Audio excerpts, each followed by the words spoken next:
Hey guys, it's Glenn again from Peak Performance. Wanted to talk about the cervical spine this time. Again, just to ensure consistency among the clinics, make sure everyone's on the same page. First point of order is the progression of forces with the cervical spine. Starting with cervical retraction. Everyone does it. Go ahead, Mike, just do a few. If it's working, but you're just not getting all the way or the pain's not completely reducing, then go with overpressure. Usually we'll recommend patient doing it themselves first. They can just push on their chin, and then ultimately it could be therapist overpressure, either grabbing them by the chin through here and squeezing back. You can add a little traction force as well, or they can just sustain it with themselves. Next progression from there is the cervical retraction extension.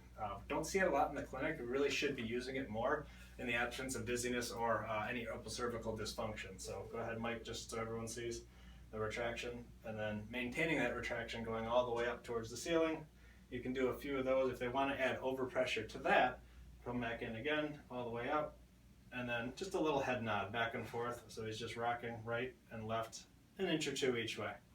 So just remember the progression of forces goes from patient-directed to overpressure to manual.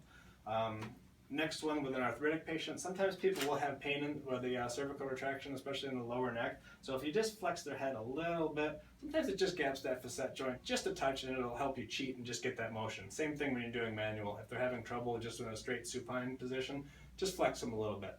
Last thing I want to talk about was headaches. So I'm going to have Mike jump up on the table. So with the cervical headaches, sustained positions are often more effective.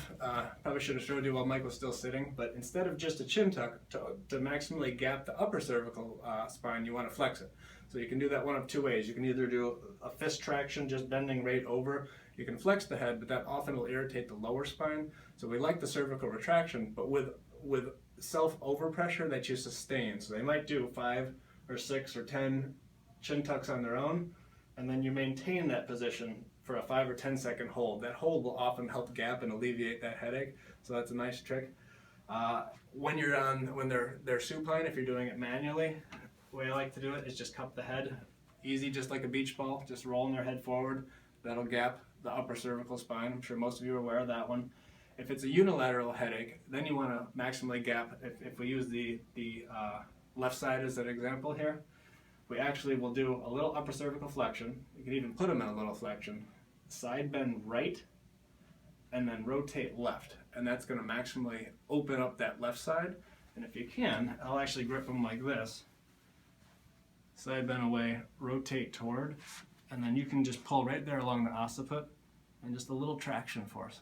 And that's going to really, really open up that left side.